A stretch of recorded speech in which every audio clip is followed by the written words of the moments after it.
Primeiro uma prece.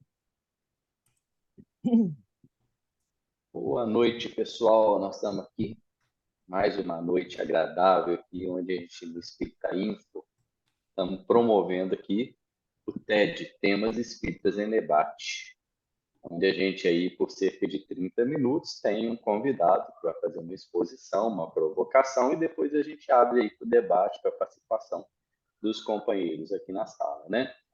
O tema da noite hoje, espinhoso, legítima defesa, a contradição entre Jesus e Kardec.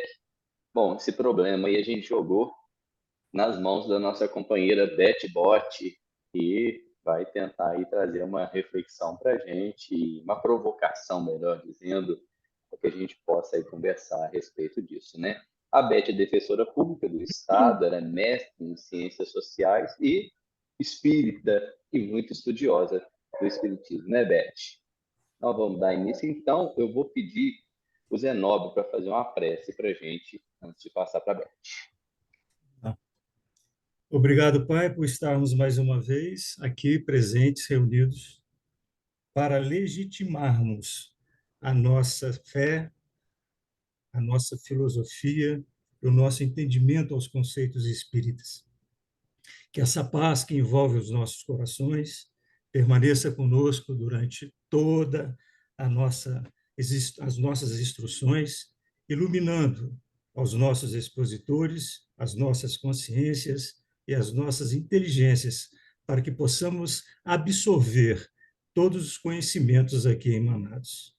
Fique conosco, Jesus, que a sua paz esteja conosco, que assim seja.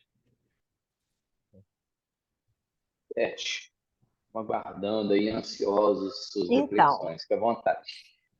legítima defesa. Há contradição entre Jesus e Kardec? Há contradição, gente? É uma questão colocada difícil. Eu quis trazer um pouco do que é a legítima defesa, embora seja uma coisa que todo mundo sabe. Todo mundo sabe, quando fala nisso, do que se está falando, né? Mas falar em legítima defesa é falar de muita coisa, tá? A legítima defesa, ela pode ser da vida, ela pode ser da saúde, ela pode ser da integridade física, ela pode ser do patrimônio, ela pode ser da liberdade, enfim, ela trata da defesa de um direito, tá? Então, portanto, aí já abre uma porção de coisa. O Código Civil faz previsão da legítima defesa. Se alguém invade a minha terra, eu posso me defender, enfim. Mas o que mais aparece para a gente na legítima defesa é porque quase sempre, tá? Não sempre, mas quase sempre, tem uma dimensão de violência. Tá? Então, assim, na verdade, o agente usa da violência para repelir uma outra violência. Tá? É uma coisa meio que pode, muitas vezes, até ser contraditório. Tá? E eu acho que é a primeira contradição que vem da nossa lei humana em relação ao que Jesus nos coloca. Ela é tão antiga, muito provavelmente ela é tão antiga quanto a humanidade, né? Sempre se defendeu, sempre houve esse instinto de sobrevivência, de conservação, que produz, em última instância, uma reação violenta, na mesma medida, muitas vezes, tá? Da violência que a gente recebe. Muito antes do direito positivo, muito antes disso ir para as leis, para os códigos e tal, já existia essa figura, né? A gente pode imaginar o homem em toda a sua história fazendo essa defesa do que é dele, da vida dele, movido por um instinto de sobrevivência, que é uma coisa muito importante nesse tema nosso, o instinto de conservação, que mais adiante eu vou tocar nisso, falando do Kardec. Na nossa lei, tá? na nossa lei penal, que não é muito diferente de todo o Ocidente, ou até do Oriente, de outros lugares em que se constituem em sociedade, tá? Como a gente conhece, a legítima defesa, ela elimina o crime, ela não elimina, ela desconstitui a figura criminosa, tá? Porque ela não é considerada uma atitude ilícita, ela é considerada uma atitude, um ato lícito. Tá? Então, para o direito, sendo desde que ela atenda aquela definição que é muito fechada, entendeu? Quem comete qualquer ato de violência, de agressão ou de qualquer outra coisa que se possa imaginar, nesse sentido de defesa do seu direito, não há crime. Tá? Ela exclui a ilicitude. Então, portanto, ilicitude é um dos elementos do crime, junto com outros. Se o ato não é ilícito, não há crime. Tá? A gente tem no nosso Código Penal o artigo 25, que fala assim: entende-se em legítima defesa quem, usando moderadamente dos meios necessários, repele injusta agressão atual ou iminente a direito seu ou de outrem. Então, aqui a gente já tem um monte de coisa. Tá? Direito é uma coisa muito variada. Né? Eu falei antes que pode ser de várias coisas, embora a gente se atenha mais nessa questão da vida, da saúde, da integridade física. Mas são elementos fundamentais. O uso moderado dos meios, tá? Contra a agressão injusta. Aqui também, o que é uma agressão justa? O que é uma agressão injusta? Isso aqui demanda teorias jurídicas, sabe, teses de defesa enormes. Né? Essa agressão tem que ser atual ou eminente, ela está acontecendo na hora ou vai acontecer daqui a um minuto. Tá? Não pode ser uma coisa que eu estou pensando, eu acho que fulano vai me agredir, ou depois que já passou 2 dias, passou da hora, passou daquele momento, é no momento, é uma coisa do momento. Tá? Há direito seu ou de outro. Então, a gente tanto pode defender o nosso direito, como pode defender o direito do outro. Nesse esquema, ele é um conceito muito fechado, tá? É o que se espera desse conceito. Ele é muito fechado. Tudo que foge do uso moderado dos meios é o que está na mão, gente. É o que está na mão. Eu não tem que ser arma, pode ser uma pedra, pode ser, pode ser a luta física. Às vezes você pega o cara que está lá e porque você tem mais força que ele, você mata ele ou você causa nele uma lesão corporal grave. Então isso aqui, da maneira que ele é colocado para a gente, não dá para usar o tempo todo. Não ele é um conceito muito, muito fechado em que a gente busca, na defesa desse agente que cometeu, entendeu? Comprovar que isso está fechado, não dá para você relativizar. Se você usou excessivamente os meios, por exemplo, muitas vezes basta eu dar um empurrão no cara que ele já caiu e bateu a cabeça. Ou basta eu dar um tiro no pé dele. Ou basta eu bater com uma pedra. Se eu uso isso além, porque aí tomada pela raiva, pela emoção, eu acho que uma atitude que a emoção é que comanda. Eu acho que isso é importante quando a gente pensar no instinto, o instinto de conservação. Ele não é uma coisa que a gente reflete, a gente age por instinto. Né? Então, isso é o que a lei nos traz, tá? Essa coisa fechada, que só pode ser feita daquela maneira, não adianta. Eu tenho muita crítica a várias coisas, tá? Existe eu já falei isso aqui no outro, eu acho, no outro estudo, existe uma hierarquia de bens jurídicos que eu acho que você não pode atingir um bem jurídico maior que a vida, esse é o nosso maior bem, entendeu? Para defender, por exemplo, a propriedade. Mas isso é um pensamento meu, tá? Eu acho que pode sim usar, a lei nos permite usar, não estou dizendo que a gente deve usar, a gente pode usar tudo proporcional. Não, não se pode, o excesso ele é punido, se a agressão não é justa, não é injusta, você não pode arguir. Ele é bem fechado, como deve ser, já que exclui, né, a ilicitude do ato, então não tem crime. Não há crime nenhum, não tem consequência nenhuma para aquela pessoa. Aqui, né, gente, na vida material. Não tem consequência nenhuma. Então, assim, no primeiro momento, depois a gente pode abrir mais se houver tempo, mas eu quero falar, eu queria colocar essa figura típica, fechada da legítima defesa, do ato em legítima defesa. Seguindo aqui, eu quero falar de Jesus um pouco, né? O que Jesus nos ensinou? O que Jesus nos trouxe? Né? Do que Jesus nos falou?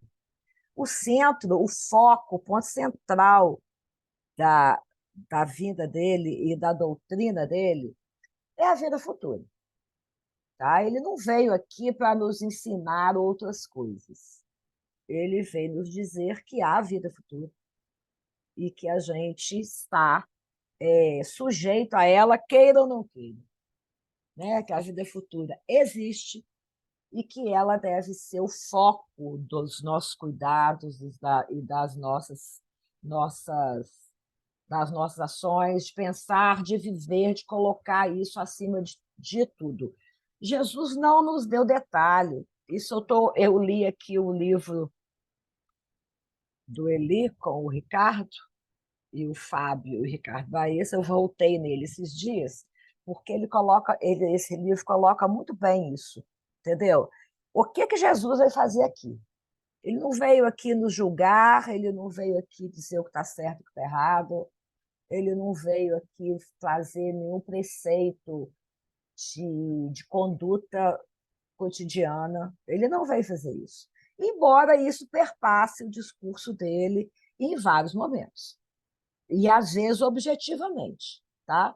Do que a gente pode pensar de Jesus, do que seria o pensamento dele a respeito disso, do conjunto dos evangelhos, e especialmente do que a gente vê no Sermão da Montanha, entendeu? Jesus era um pacifista. Ele falava dos pacíficos, ele bendizia os pacíficos, bendizia os mansos.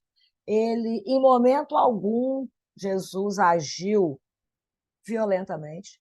Tem uma passagem que é aquela do templo, tá, lá dos sacrifícios no templo, né? E que tem os evangelistas acho, agora eu não vou afirmar isso, mas acho que unânimes em dizer que ele quebrou as mesas, quer dizer, ele teria tido um ato de violência. A gente estuda, o estudo que eu faço diz que essa passagem é um pouco contraditória, entendeu? A gente avalia que isso é uma coisa meio contraditória. Será que ele quebrou mesmo? Será que ele fez isso mesmo? Será que foi assim que aconteceu? Será que isso foi relatado como algo que se esperava que ele fizesse? Então, assim, na verdade, tudo que diz respeito, ou quase tudo, das atitudes de Jesus, a gente sempre busca um olhar assim, de dizer, tá, será que é isso mesmo? Então, será que naquele momento ele agiu violentamente? Está dito nos evangelhos que sim. Tá? Vai ter muita coisa dita dos evangelhos que a gente questiona. A gente que eu estou falando é o pessoal com quem eu estudo e outros tantos, que a gente sabe, aqui mesmo, muitas vezes, a gente tem que dar aí ter um cuidado com tradução, com tudo que já passou até chegar a gente, entendeu? De quais eram os interesses, a que tipo de mentalidade o evangelista que relata estava ligado. Então, este episódio especificamente de Jesus, a gente trata dele com cuidado. Eu trato dele com cuidado, tá? Mas não que Jesus não tenha se defendido de uma opção de coisa, mas ele nunca usou violência. Ele se defendia com palavras, com inteligência, com pondo, se, né, devolvendo a pergunta para o outro de uma maneira que o outro ficava sem condição de levar adiante o que ele queria. Muitas coisas, entendeu? Dos preceitos morais dele, nas passagens, nas parábolas, né? Agora, tem uma coisa que eu entendo, que Jesus até isso justifica, isso tudo. Jesus ele sabia da nossa condição. Ele estava encarnado entre nós e ele sabia, conhecia a nossa condição, a atual condição da humanidade terrestre, da Terra, né? E as diferenças, claro, da vida espiritual para a vida aqui. As coisas que a gente está na matéria, e o próprio Jesus estava na matéria, por isso também, muitas vezes, constrangido pela matéria, entendeu? De sentir fome, sentir falta de um lugar para apoiar, para deitar a cabeça, para dormir. A gente sabe de situações que estão relatadas nos evangelhos em que ele, embora fosse esse espírito de luz, tá? E com um autocontrole absurdo, porque é um espírito evoluído, mas ele sabia. E mais que saber por ele próprio, ele viveu na humanidade, ele viveu aqui na humanidade terrestre. Então, assim, essas diferenças da dimensão espiritual, do que é a vida espiritual, da qual ele não entrou em detalhes, eu já falei. Quem vai entrar em detalhes nisso depois é o Espiritismo. Ele enunciou isso e nos deu caminhos, né? Nos apontou. O Sermão da Montanha é muito isso. Quem vai chegar no reino de Deus? Quem vai chegar no reino? Que também são termos que às vezes ele usa de uma maneira ou usa de outra, mas que a gente entende, no final das contas, que ele está falando da vida futura e falando também de um estado de cada um no momento, né? Jesus, ele não.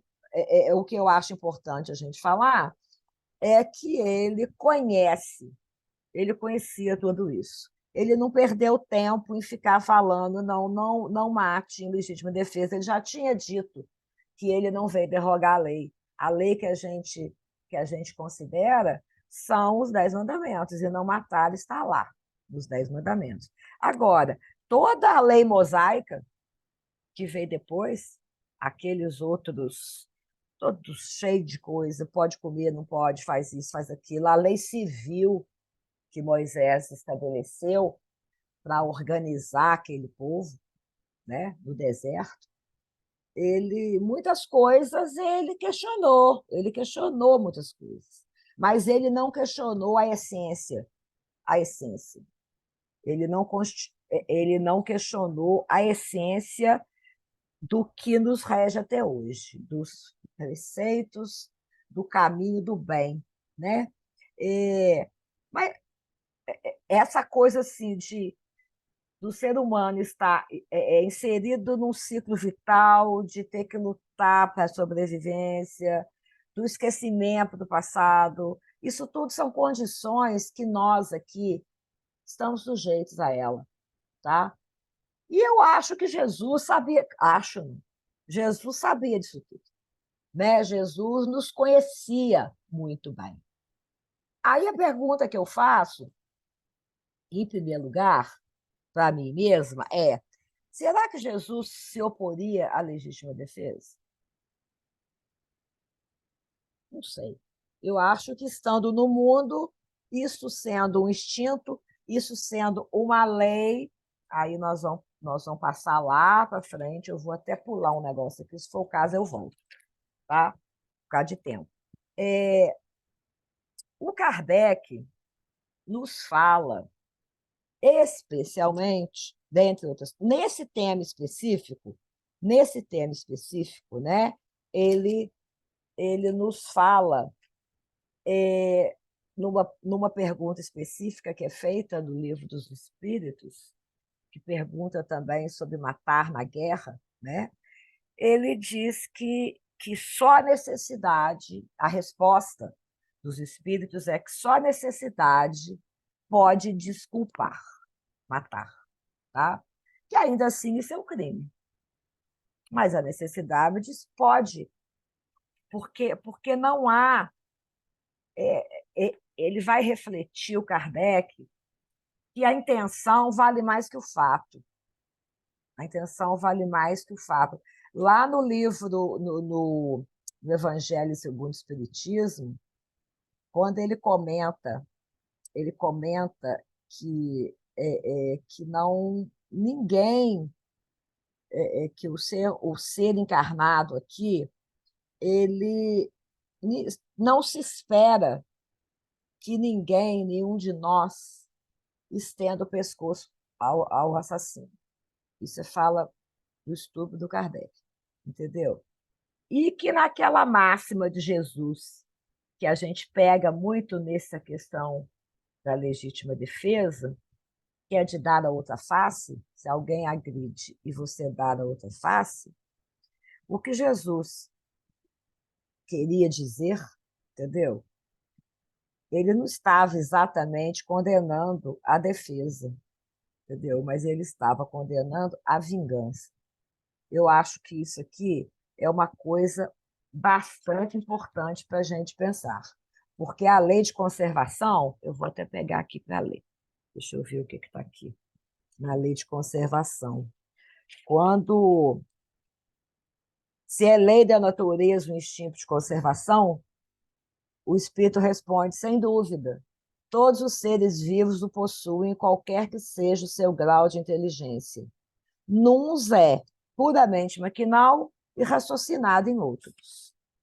Então, assim, ele está colocando, o Kardec nos coloca a lei de conservação como uma lei natural e, portanto, uma lei de Deus, que Jesus, claro, que muito antes de nós conhecia. Jesus não tinha como não saber disso, não conhecer isso, entendeu? E ele lidou com todos nós aqui, encarnados, com misericórdia, nas nossas condições na matéria, nas nossas limitações, nas nossas dificuldades, né? E em momento algum ele nos condenou por sermos humanos, né? Ele nos orientava e dizia para a gente assim: vai, não peque mais. Ele, em momento algum, ele fez um comentário que a gente pudesse pensar que ele estava dizendo, mas você agiu mal dessa maneira, você devia ter agido de outra. Não, ele nos falava do que era o reino dos céus, o que era o reino de Deus, o que era a vida eterna, como seria essa vida eterna, entendeu? E na situação da vida ali que ele estava vivendo naquele momento, entre os homens, ele era extremamente misericordioso e compreensivo em relação às nossas limitações. Ele nos deu exemplo disso, muitas vezes, do não uso da violência. Lá, quando ele estava sendo preso, e o Pedro, ou outro, só tem um evangelista que diz que era o Pedro, os outros dizem que era um deles. Puxou a espada e atingiu o servo do chefão lá que tinha mandado levar ele. Ele ele fala: guarda essa espada. Essa espada, ou seja, não usa a espada. Tem até um evangelista que fala que ele diz assim, mais ou menos, ele falou assim, né? Você acha mesmo que eu preciso da sua espada para me defender? Se eu quisesse, meu pai mandaria para cá uma legião de soldados para me salvar. Então, assim, ele não precisava da defesa, do uso da arma. E ele realmente não resistiu à agressão em momento algum. Ele respondeu lá no interrogatório. A vida inteira que ele foi perseguido, ele respondeu, não usou violência e recusou ser defendido desta maneira, né? E seguiu em frente, fazendo o trabalho dele. Tem aqui uma. Deixa eu ver se eu estou falando aqui. Uma coisa interessante também que eu achei aqui na Lei de Destruição, capítulo 6 do Livro dos Espíritos. Quando o Kardec pergunta aos espíritos por que a gente tem tanto horror à morte, né? Mesmo sabendo, ouvindo, que é muito melhor que a vida fora da carne é melhor, que a gente vai ser muito mais feliz, que com toda essa coisa da vida espiritual, que Jesus já falava, e os espíritos vêm falar outra vez, ele diz por que a gente tem esse medo de morrer, entendeu? E, Jesus, e os espíritos remete o Kardec de novo ao instinto de sobrevivência, de conservação. Tá? Assim, me parece que a gente vive num conflito entre o instinto, entre a lei de destruição e a lei de conservação, porque a gente destrói o tempo inteiro. Para a gente se alimentar, para a gente sobreviver, para a gente se vestir, para a gente comer, para a gente construir uma casa. Isso sem falar dos excessos, estou falando no básico. A gente destrói uma opção de coisa. Nós estamos sujeitos à lei de destruição, mas estamos sujeitos também à lei de conservação. Então, assim, eu acho que elas não se separam, sabe, no estágio que a gente se encontra. Essas duas leis não se separam. Entendeu? Quando Jesus pergunta aqui sobre a escusa da legítima defesa, ele vai dizer, lógico, que só a necessidade pode excusar, né? Mas que se o agredido puder manter a vida a sua vida sem atentar contra do outro, é o melhor, tá? Que é o que diz a lei. A nossa lei também diz a mesma coisa, entendeu? E ele fala dos culpados que praticam assassínios em guerra. Ele diz que não, que durante a guerra, constrangido pela força, é, de novo, a lei de conservação. Tá? Então, assim, a gente lendo isso tudo, não dá para você tirar uma coisa aqui, outra ali. A gente tem que ler o conjunto da obra, né? O Evangelho no seu conjunto. Eu acho que Jesus não agiria, claro, que ele não espera que a gente não haja em legítima defesa. Eu acho que ele compreende que na nossa condição, no nosso nível, no nosso planeta, nesse momento da nossa existência, Jesus ele espera, entende que nós vamos agir em legítima defesa de várias maneiras. Às vezes, num extremo, até agindo, usando a violência de tal modo que eu posso tirar a vida do outro. Tá? Mas que a intenção vale mais que isso, a intenção não era essa, ele é um ato muito instintivo, ele é um ato feito por emoção, né? Emoções que o próprio Jesus estava sujeito. Jesus se emocionou em várias vezes, ele chorou, ele teve dó das pessoas, né? E isso é uma coisa que é da nossa natureza. Sentimento é um outro passo, mas emoção nós estamos sujeitos a ela, né? E acho que o Kardec leva a coisa para esse sentido mesmo, entendeu? Colocando todos os limites possíveis para agir dessa maneira, mas sabemos, é ele também que nos traz o conhecimento de que, ainda que eu seja absolvida aqui na Terra, que aqui eu não cometi crime, isso tem uma consequência, e tem consequências como tudo que a gente faz aqui.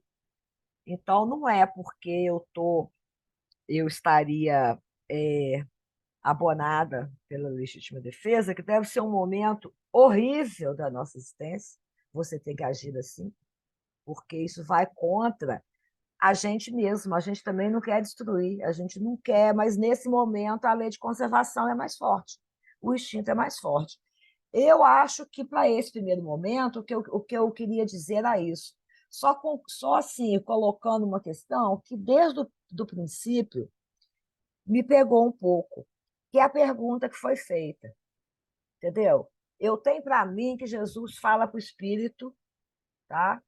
Ele não está, ele não está ligado nessa vida cotidiana nossa, ele não está considerando ou avaliando ou justificando ou condenando as nossas atitudes aqui, ele está falando de uma outra coisa, entendeu? Ao passo que o que os espíritos falam e o Kardec fala é para nós encarnados. Eles falam, sim, da nossa vida aqui, do como que a gente lida com a encarnação, com o fato de estarmos constrangidos pela matéria, de estarmos fechados na matéria e sujeitos a tudo que a matéria nos impõe. Tá? Então, assim, a pergunta me parece que a resposta não dá para pensar se há contradição ou não, porque são temáticas muito diferentes, acho que são falas muito diferentes, são propostas muito diferentes, a de Jesus e a de Kardec. Tá? Eu não gostaria de responder essa pergunta, porque eu acho que é uma contradição não só nos meios, como no todo, no conjunto. São coisas diferentes que estão sendo postas lado a lado para dizer se uma contradiz a outra. Nesse momento era isso, acho que eu gastei o tempo todo, né? Era isso. Obrigado, Beth. Confesso que as suas colocações trouxeram para mim mais perguntas, né? Vou Ótimo. falar três. Três. Em alguns momentos eu entendi assim que você colocou que Jesus e Kardec estavam em consonância em relação à legítima defesa, né? Só que aí no final você levanta a dúvida em relação a isso, né? E aí você logo em seguida, acho que é uma questão importante aqui, você colocou que ficou para mim também, e eu ouvi os companheiros já já, mas é que se Jesus estiver pensando na condição de encarnado, a legítima defesa seria algo do mundo, algo ao qual nós estaríamos submetidos, né? Muitas vezes instintiva, dependendo do que a gente estiver falando, né? Mas se pensar na condição espiritual, não estaria. Então, são duas questões aqui que ficaram para mim aqui, né? E a outra é que quando a legítima defesa deixaria de ser legítima, né? Quer dizer, quando ela passa a ser uma agressão, ao invés de você só se defender, você passa a agredir. E aí é uma medida complicada da gente ter, né? A gente só pode dialogar aqui, filosofar sobre ela, mas realmente complicado. Passar para os nossos companheiros aqui. Então, quem quiser falar, fica à vontade aí. Quem quiser contribuir, só levantar a mãozinha aí.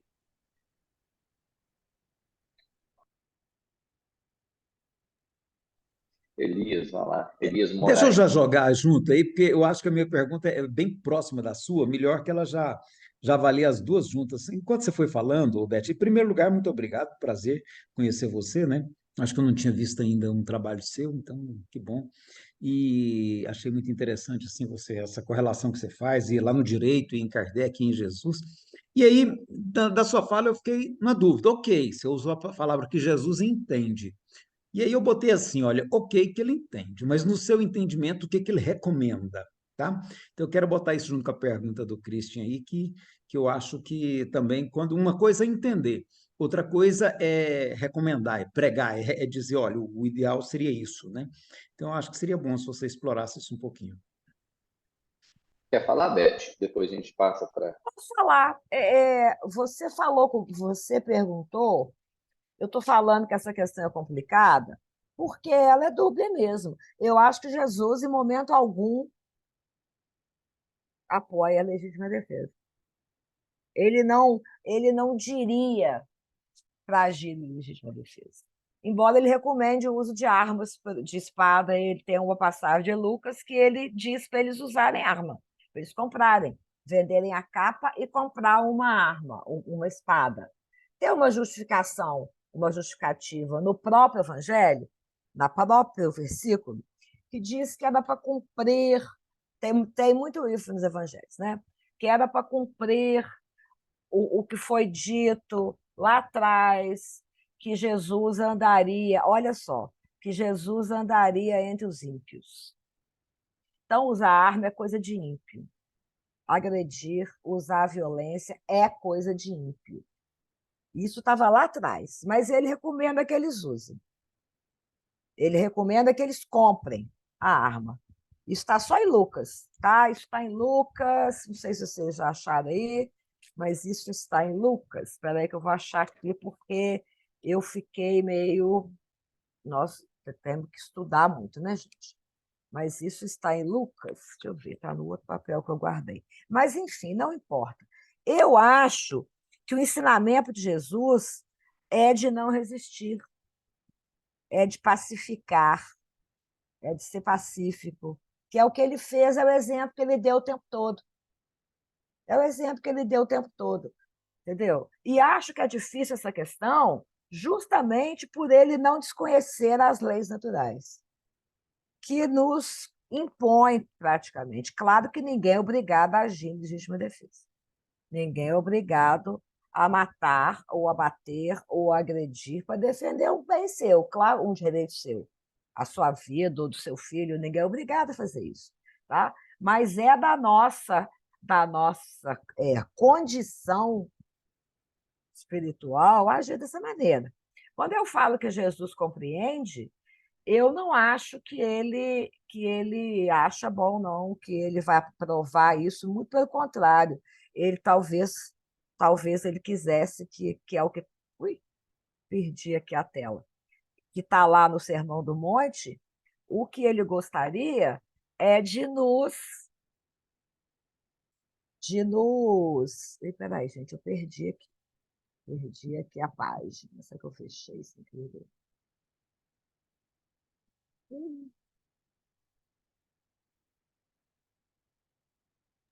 Nós temos também aqui, Beth, Você está ouvindo? você Vocês estão me recupera a ouvindo? Eu não página aí. estou vendo vocês. Mas Eu estamos te perdi a ouvindo, tela. tá? Tá, mas eu vou acabar de falar. Eu acho que Jesus é pacifista e foi os pacíficos, e é aos pacíficos que ele se refere, que é aqueles que herdaram o céu, que vão para o reino dos céus. Então, não acho que ele apoia nada disso. Não aprovaria nenhum tipo de atitude dessa maneira. Mas eu acho que não há contradição, porque talvez não haja, né, contradição, porque ele veio nos ensinar outra coisa. Ele não veio exatamente aqui nos julgar, entendeu? Então, mas há contradição. Eu que estou sendo contraditória agora, né? Há contradição nesse sentido, mas acho que o Kardec está nos colocando, está nos orientando como humano também, os espíritos também, todos aqui muito perto de nós, né? Muito perto da gente, todos aqui na nossa, perto da nossa existência aqui. Eles também têm todas essas essa compreensão do que acontece com a gente.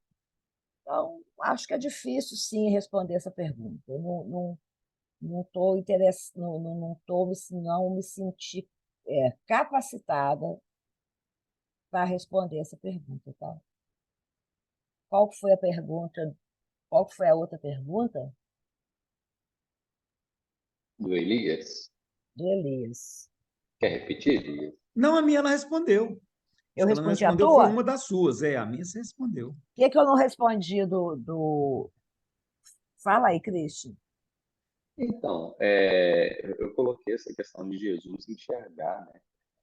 Tanto que você trouxe, tanto a questão do sujeito materializado, do espírito materializado, né? Então, ele atende a certas leis, a certas condições que a vida Sim, nos impulsiona, sim. e também o olhar sobre a vida espiritual, né? Então, Uhum. dependendo de como a gente estiver olhando, talvez a gente não fique realmente com uma ideia dúbia a respeito disso aí. Eu dei uma provocada nesse sentido para ver para onde você Eu caminha, acho que né? vai depender da abordagem que a gente fizer mesmo, entendeu? Da coisa, sabe? Do ponto de vista que a gente olhar, tá? Eu não tenho dúvida de que Jesus não agiria em legítima defesa. Ele não agiu, não é que ele não agiria, ele não agiu usando a violência para se defender, né? Ele não agiu dessa maneira. Então, assim, ele nos dá esse exemplo. Agora, a gente pode olhar de um outro olhar, tá? Eu tenho dificuldade quando Kardec dá permite, entende que se permite em casos extremos a legítima defesa, ele está olhando o humano aqui na Terra. Tem uma benevolência para olhar o humano, sabendo que nós estamos sujeitos a este instinto. Não sei se Jesus estaria, mas também acho que ele, quando eu falo que ele compreende, é que ele vai saber. E mais importante do que o Kardec fala, de que é aceito nesse caso, dos crimes de guerra, por exemplo, mas, que também é um tipo de legítima defesa, né, que pode ser entendido assim, ele sabe que ele está dizendo, pelo conjunto da obra do Kardec também, que nós vamos ter que responder por isso. Então, eu não acho que ele está em contradição com o ensinamento de Jesus. Eu acho que eles estão falando de maneira de coisas diferentes, mas no que tange especialmente ao uso da violência e de ações equivocadas em geral, ainda que se desculpe, porque tudo é graduado, há graduação. A gente sabe que muitas coisas nesse acerto de contas da vida espiritual, muitas coisas vão ser tratadas como cada uma com as suas atenuantes ou com as suas agravantes, que é o que a lei aqui também faz, mas todo mundo vai responder por isso. E eu acho que isso é unânime. Quando Jesus põe a atitude pacífica como o top da coisa e que Kardec nos fala que nós vamos responder por tudo que a gente faz aqui, eu acho que eles não estão em discordância. Estão falando a mesma coisa, talvez de maneira diferente, e as questões que eles trazem são diferentes. Beth, a outra questão que eu tinha trazido é a Hum, respeito de quando a legítima defesa vai se tornar, na verdade, uma agressão, né? Do limite de ser tão complicado. Eu acho que talvez esse tenha sido o motivo de Jesus não ter colocado a legítima defesa, não ter legitimado dessa forma. Porque já era existe a diferença de sociedades entre o momento que Kardec traz isso e que Jesus traz, né? E a gente sabe que havia ali uma efervescência, uma intensidade maior em relação a isso, né? Então, talvez ali Jesus tenha trabalhado a questão de uma outra forma, valorizando muito mais o que não é da terra, embora soubesse da condição, que ele não precisava trazer isso à uhum, tona para uhum, talvez legitimar, talvez incentivar, uhum. né? É, E não que foi intenção de Kardec, mas Kardec estruturou isso de uma outra maneira, numa outra sociedade, onde foi possível dizer, né? Se defenda também. Eli, Boa noite a todos e todas. É, Estando num grupo estudando Evangelho já há alguns anos, inclusive junto com a Beth, a minha posição é de que há uma contradição entre Jesus e Kardec, né? Pelos motivos expostos, justamente pelos motivos expostos, né? Na realidade, até essa discussão que de vez em quando a gente faz, né, de querer comparar a mensagem de Jesus com a doutrina dos espíritos, ela só surge justamente porque Kardec vai dizer que a parte moral do espiritismo se apoia na moral ensinada por Jesus, né? E vai no Evangelho segundo o Espiritismo, inclusive, fazer uma divisão meio didática, né, separando em 5 partes, né, 5 temas, os assuntos que são tratados nos evangelhos, e dizendo que naquele livro, no Evangelho segundo o Espiritismo, ele estaria se atendo às questões morais, né? A questão, eu creio, que a contradição existe justamente porque quando Kardec diz que a moral espírita seria a moral de Jesus, então, essa questão, por exemplo, da legítima defesa, que a gente até colou aí, né? Em caso de legítima defesa, Deus excusa o assassínio, questão lá do Livro dos Espíritos, a 478. Só a necessidade o pode excusar. É uma proposição de uma outra moral, na realidade, né? De uma outra forma de pensar, de uma outra conduta.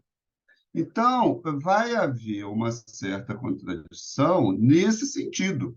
A partir do momento em que, no corpo doutrinário da doutrina espírita, são levantadas questões morais, na tentativa de entender determinadas passagens do Evangelho, em várias circunstâncias, justamente porque há uma perspectiva diferente, e isso que a Beth disse, a gente muitas vezes comenta, né, de uma mensagem de um caráter mais espiritual nos evangelhos, de uma mensagem de um caráter mais prático, vamos chamar assim, né, na doutrina espírita, justamente porque há essa diferente perspectiva, alguns pontos vão se contradizer.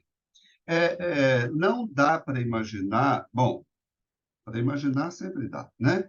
Mas é difícil, pelo menos para mim, imaginar que Jesus estivesse propondo ou estivesse excusando, para usar o mesmo termo que vou usar na tradução do Livro dos Espíritos, excusando qualquer atitude violenta. Aliás, se a gente for tomar as narrativas dessa época da perseguição aos cristãos, o que a gente observa na parte de muitos cristãos que buscaram seguir estritamente aquilo que tinha sido ensinado foi justamente uma falta de reação à violência que eles estavam sofrendo, né? Em várias situações, nas narrativas e nas narrativas históricas aí, justamente tentando seguir essa orientação, né, de não oferecer, não revidar quando você fosse, de alguma forma, agredido, muitos cristãos, até para espanto dos romanos, segundo as narrativas, eram extremamente passivos em relação à agressão e à violência que eles estavam sofrendo, né? Uma certa reedição disso, com algumas características diferentes, veio com a ideia da não violência, né? No século XX, lá, e ficou mais conhecido pela proposição do Gandhi lá na luta pela independência, né, da Índia, dentro desse mesmo espírito de não revidar a violência, justamente porque esse revide da violência cria aquele ciclo que não vai ser interrompido nunca se um dos dois não renunciar. Então, a mensagem falando muito, né, superficialmente. A mensagem do Evangelho propõe isso, esse tipo de renúncia, inclusive aos instintos de conservação, inclusive aos instintos de conservação, porque eles vão existir, mas o caráter espiritual da mensagem, o valor espiritual da pessoa é justamente a capacidade dela se sobrepor aos instintos que todos nós temos, né? Porque se a gente fosse se guiar ou se deixar ser guiado pelos instintos, vários outros problemas surgiriam. É óbvio, e a gente sempre discute isso, que essa é uma mensagem, assim, que na nossa atual condição espiritual é muito difícil de ser não apenas compreendida, mas ainda mais vivenciada. E talvez por isso, talvez, né, é uma hipótese, na codificação espírita, como é chamada, né, haja tantas concessões às situações relacionadas à matéria. Justamente porque uma das propostas da doutrina espírita não era de caráter religioso transcendental, era uma mensagem que pudesse conversar com a sociedade, com o que estava estabelecido na época e no tempo que vinha, né? Nas leis. Então, as nossas leis, ao permitirem ou ao possibilitarem a questão da legítima defesa, atendem a uma necessidade desse momento, vamos dizer assim, desse momento evolutivo que a gente vive. Enquanto que a proposta de Jesus fala de uma maneira atemporal. Então, eu acho que vai haver uma contradição, não no sentido de dizer um está certo ou outro está errado, mas que há uma contradição, há. Além do que, só para não me estender demais, outra coisa que também de vez em quando a gente discute no grupo que estuda o Evangelho é o fato de que nós espíritas chegamos ao estudo do Evangelho com uma ideia de Jesus já pré-concebida. E uma ideia de Jesus já pré-concebida que é derivada das religiões cristãs. Isso faz com que a gente crie, muitas vezes, um Jesus extra-humano, super-humano, quase divino, porque é a herança religiosa que a maioria de nós, como espíritos, trazemos.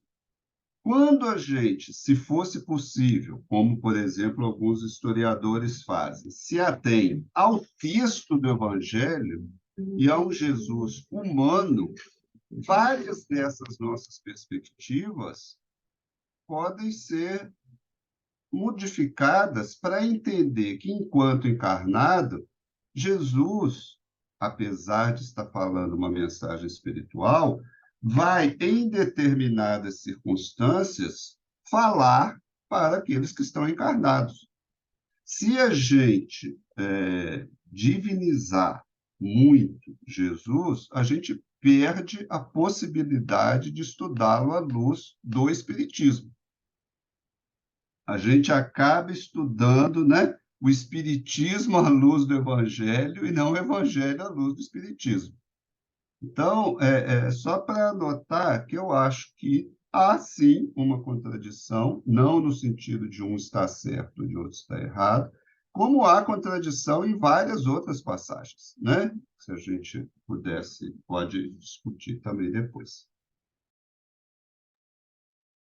Beth, se você quiser fazer algum comentário antes de passar para o João. Então, vamos lá. João. Boa noite, meu povo. Obrigado, Beth. É sempre bom escutá-la. Você falou no início aí que a legítima defesa pode acontecer de várias formas, né? A gente sempre pensa na violência, né?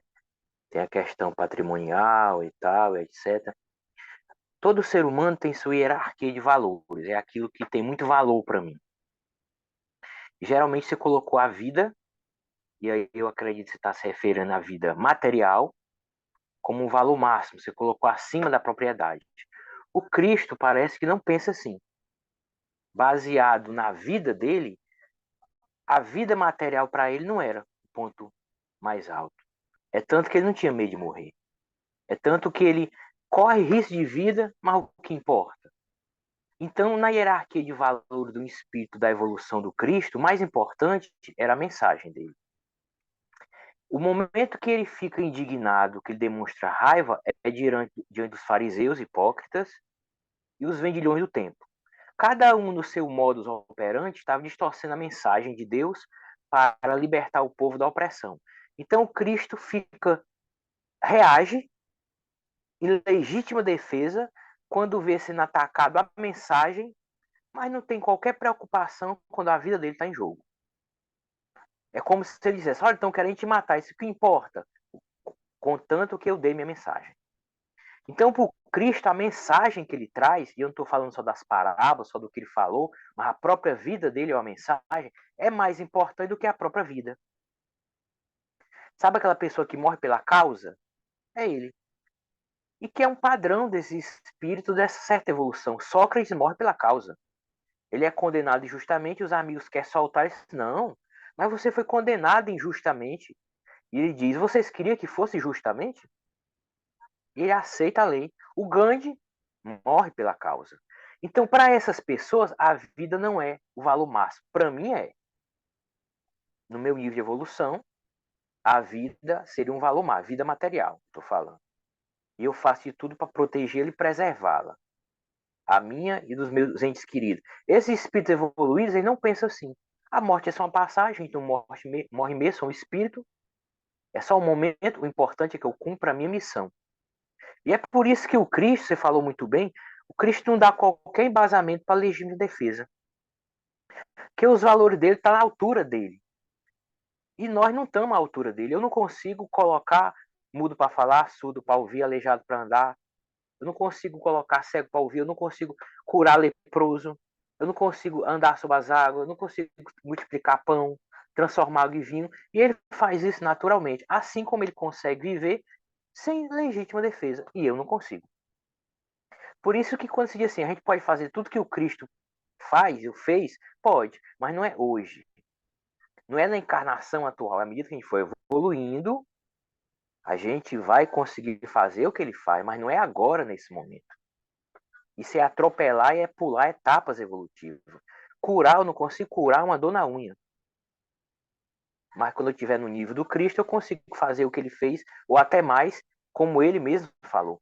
Então, o Cristo não dá qualquer embasamento para a legítima defesa pela evolução dele.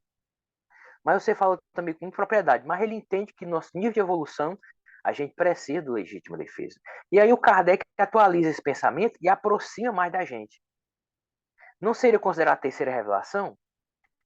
A terceira revelação, ele traz, contextualiza esse pensamento do Cristo que é tão elevado para espíritos evoluídos e coloca dentro de uma forma que pode ser aplicável. Por isso que um complementa o outro, eu acho. Se você pegar só o pensamento do Cristo sem a visão espírita, é impraticável para nós. Para outros, é normal, porque é a evolução deles. Mas se você pegar a visão espírita, explicando a visão do Cristo, a gente consegue colocar em prática, e no exercício da nossa função no dia a dia, a gente seja advogado, defensor público, psicólogo, você consegue conciliar essa aparente dubiedade. Você consegue conciliar. E você não fica se sentindo culpado, nem precisa desenvolver uma personalidade múltipla. Tipo, eu só sou espírita cristão na casa espírita. Fora de lá, eu sou pragmático e sigo a lei humana.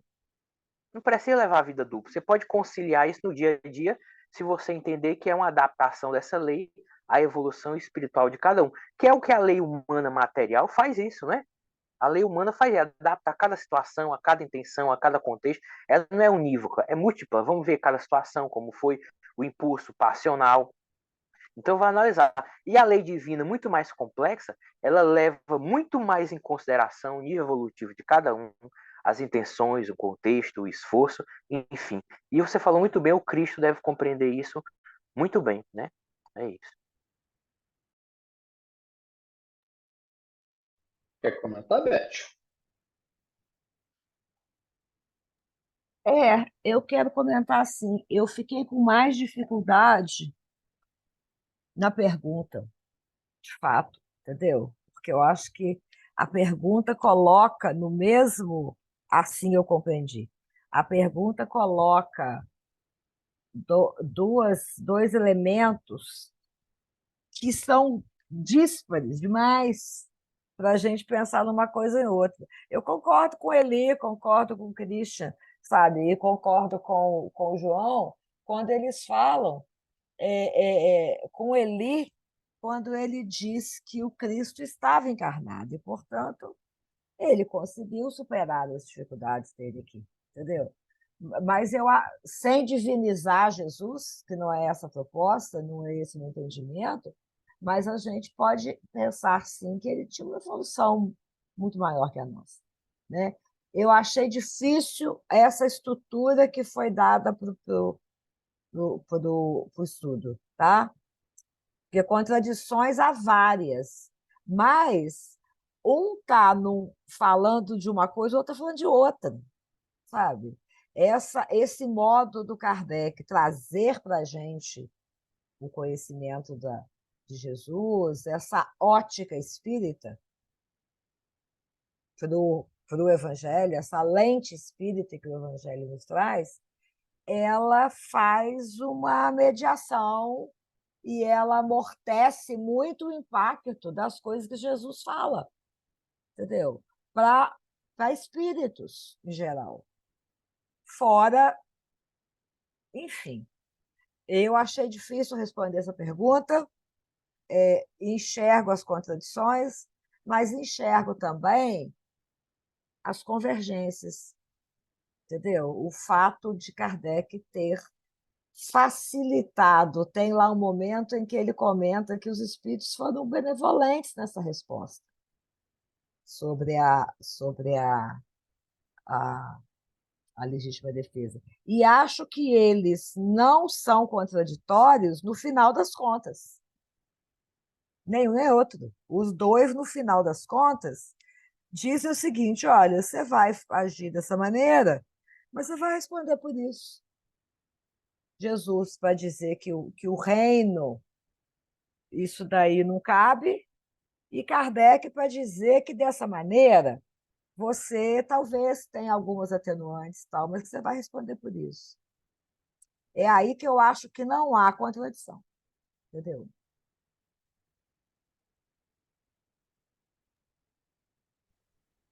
Algumas perguntas elas não precisam ser respondidas, né? Desde que provoquem essa discussão como está sendo provocada agora. A gente não tem que estar em consenso, mas conversar assim é muito bom, né? A gente não tem que estar em consenso e a gente nem tem que responder, a gente tem que refletir, né? Exatamente. A pergunta cumpriu o papel dela, provocou essa discussão, né? Pessoal, quem quiser fazer algum comentário, participar, está aberto aí. Fique à vontade. Temos ainda alguns minutos.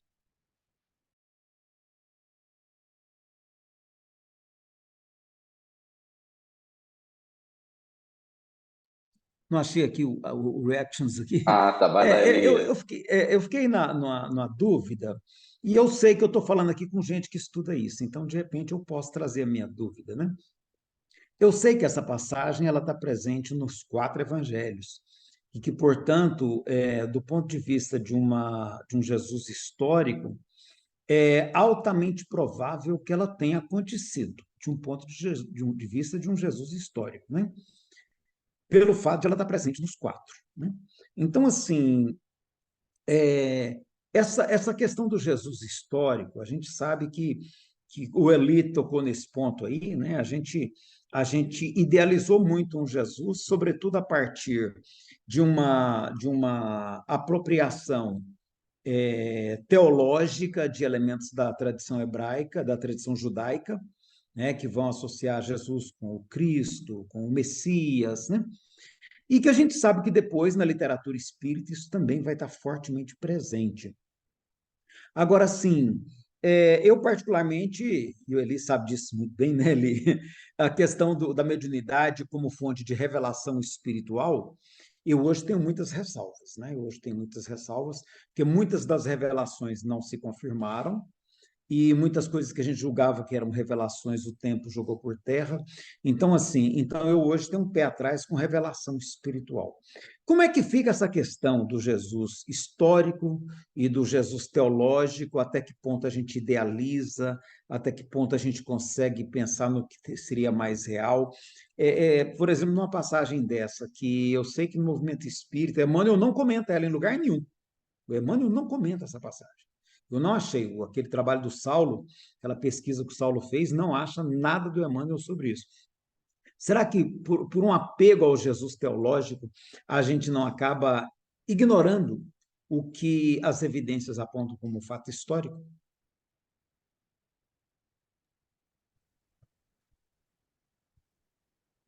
Beth, É só para te perguntar de qual passagem você está falando. Eu citei duas.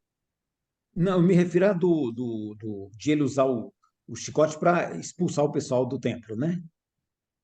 Essa passagem especificamente. seu áudio está fechado. Beth, o áudio está fechado. Desculpa. Eu acho que essa questão aí é uma questão que a gente discute muito. A gente discutiu muito nos nossos estudos exatamente o que você tá falando, entendeu? Porque eu acho que assim, naturalmente, se a gente pensar no Jesus, naquela situação que ele chegou ali, no que ele viu ali, tal, e de quebrar, de derrubar as coisas e tal, eu acho natural que ele fizesse isso, entendeu? Ele não agrediu ninguém, ele não bateu em ninguém, mas ele foi firme em defender o templo, tá? Aí a gente discute o seguinte, aí vem a outra banda, entendeu? Que templo que ele estava defendendo? Como assim? O mesmo Jesus que fala que o templo é a gente, é a alma, somos nós, é o nosso, que o nosso reino é, é individual, que é cada um que tem o reino de Deus em si. Será que ele ia fazer uma cena daquela que em outras oportunidades ele podia ter feito e não fez? Que templo é esse? Casa do meu pai? Que templo é esse? Ele diz contrariamente a isso várias vezes. Então, eu acho que tem sim um fundo ali de manter, não sei. Eu acho contraditória, de novo, essa passagem é contraditória, sabe? Acho que seria ele ser encarnado e, portanto, com a divindade dele posta em dúvida, eu acho que ele faria, tá? Mas acho que ele poderia ter feito em outras situações e não fez. Ele não tinha por que defender aquele templo, porque sim, o motivo da coisa era que estão compuscando o templo do meu pai. Parece uma coisa interessante. Eu não acho uma coisa que se sustenta para Jesus. Não se sustenta. Vamos ouvir o Eli, que ele tem muito a falar a respeito disso. Vamos lá, ele dá essa contribuição aí.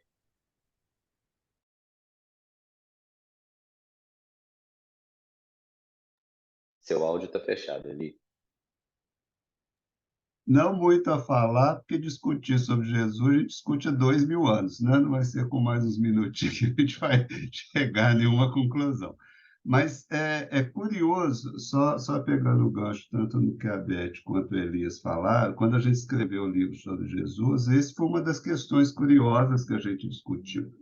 Por exemplo, os espíritos, através do Chico, Divaldo, Raul, etc., etc., todos eles que falam dos evangelhos, não contradizem os evangelhos em momento nenhum.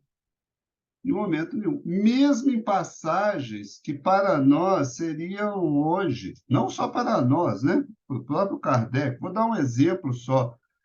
Kardec questiona, por exemplo, o milagre das bodas de Caná, né?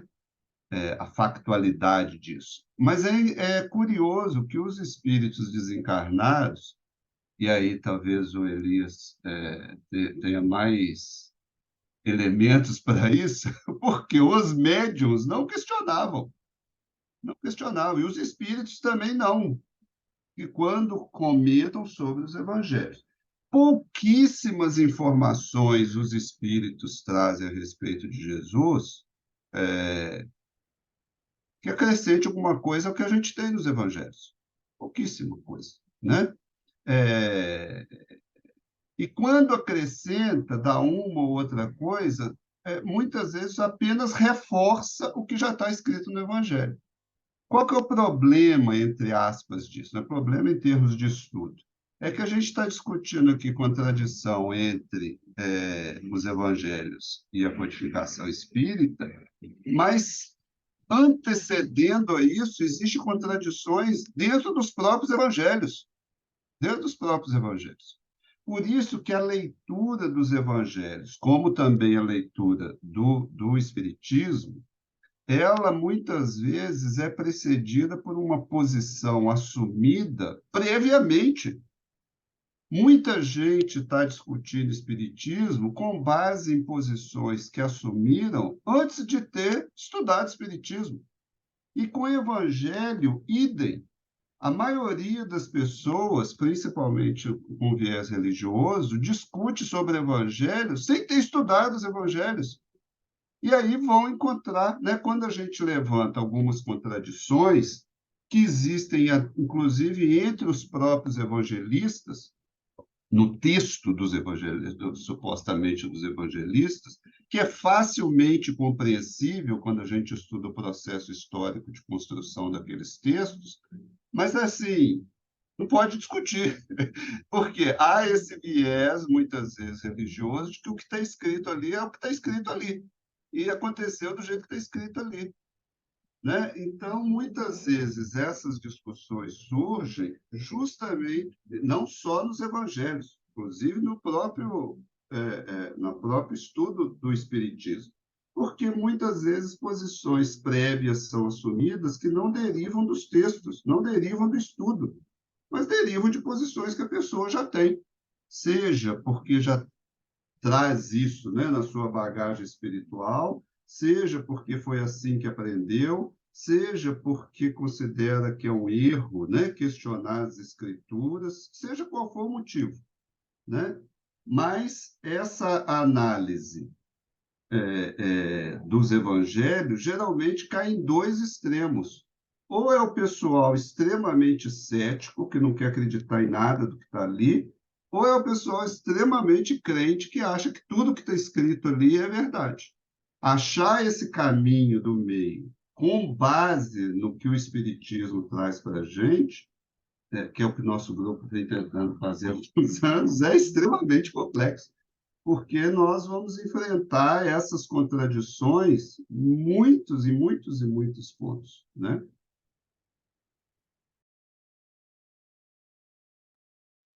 Então, chegando ao nosso tempo aqui, vamos encerrar aí com a contribuição da Leci.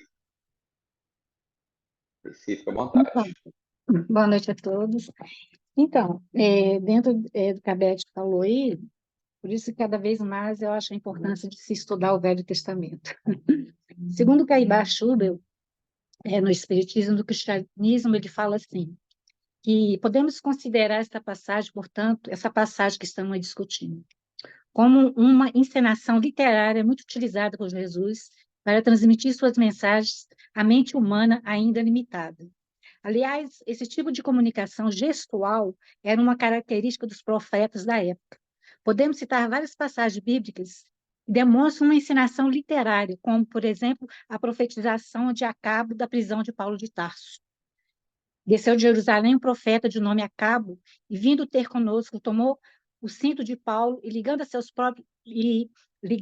próprios pés e mão disse, isto diz o Espírito Santo, assim os judeus ligaram em Jerusalém um homem a quem pertence esta cinta e o entregarão às mãos dos gentios. Logo depois dessa passagem no livro Paulo e Estevão, Paulo foi preso, né, pelos judeus. Essa encenação literária foi empregada pelo profeta Agabo para anunciar a maneira antecipada da prisão de Paulo. Portanto, era natural na época esse tipo de linguagem. A pedagogia utilizada por Cristo era muito peculiar. Os próprios textos bíblicos são carregados de alegorias e conotações diversas. Recordemos das parábolas. Em nenhum momento as escrituras sagradas rotulam a atitude do Messias como agressiva. Todavia, cada um assimila os textos de acordo com a sua capacidade de entendimento. A nossa compreensão é limitada frente aos ensinamentos de Jesus. Isso justifica as divergências nas interpretações bíblicas que assistimos por aí. Por fim, submetemos a questão ao crivo da razão. Chegaremos à conclusão de que Jesus não teria adotado tal conduta, pois ele era um espírito puro, como nos demonstra a codificação espírita. Qual o tipo mais perfeito que Deus ofereceu ao homem para lhe servir de guia e modelo? Vide Jesus, segundo Allan Kardec. Se analisarmos, então, a característica de um espírito puro, veremos que há predomínio do espírito sobre a matéria, quando encarnado, além da superioridade moral e intelectual sobre os demais. Primeira ordem, espíritos puros. Características gerais. Nenhuma influência da matéria, superioridade, né, intelectual e moral absoluta com relação aos espíritos de outras ordens. Se Jesus é um espírito puro, consequentemente, não manifestaria paixões inferiores como a raiva e a agressividade, nem mesmo encarnado, pois espíritos pertencentes a essa ordem já expurgaram de seu íntimo este tipo de sentimento, que é uma característica humana. Então, podemos concluir que a agressividade atribuída ao comportamento de Jesus na purificação do templo é apenas uma questão de interpretação. Isso é Caibar Chubas que trouxe para a gente. Acho que isso aí. Isso aí, né, pessoal? Rapidamente, vou só compartilhar com vocês aqui, para vocês verem mais o livro que estão citando aí. Que livro é esse? Eu busquei aqui, ó. Só mostrar para vocês aqui rapidamente. É esse aí, ó. Jesus segundo o Espiritismo. Para quem não conhecia, é do Eli, nosso amigo aí, do Ricardo também, os fundadores aí também do Espírita Info, do Fábio Fortes e do Daniel Salomão. Pessoal, muito bom. Vamos aqui encerrando o nosso TED. Então, mais uma vez a gente agradece aí a Beth por ter aceitado o convite do Espírita Info. Agradecendo também os companheiros aqui presentes que vieram aí interessados em ter um bom diálogo, uma boa conversa e podendo também contribuir aqui com o nosso bate-papo aqui, né? Vamos lembrar que o próximo TED, o último do ano, vai acontecer na sexta-feira, às 20 horas do dia 15 de dezembro, tá? Para quem não pode assistir, não tem problema. Vai lá no site do Espírita Info, que os vídeos vão estar gravados lá para você assistir depois. Ou você pode também no nosso canal do YouTube. Aproveita, se inscreve lá, né? Ativa a notificação lá que você vai receber também essas notificações sempre que tiver um vídeo novo lá. Ok, pessoal? Pedir o Zé Alverso, então, para fazer uma prece para a gente. E vamos encerrar, assim, o nosso TED de hoje.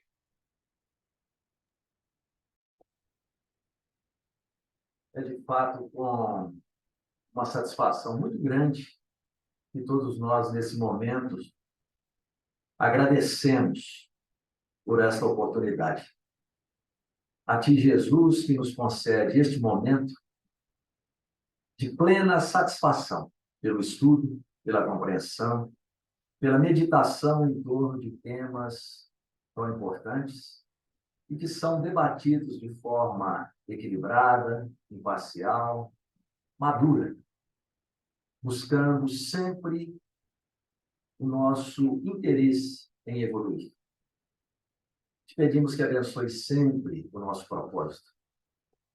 Nos estimule, nos intua, nos auxilie, dando-nos a lucidez para que possamos compreender sempre mais a mensagem superior. Dessa forma, agradecidos, envolvidos pelo carinho de espíritos amigos, nós então encerramos o nosso TED. Boa noite, pessoal. Boa noite, pessoal. Boa noite. Um abraço a todos. Boa noite, muito bom. Obrigada.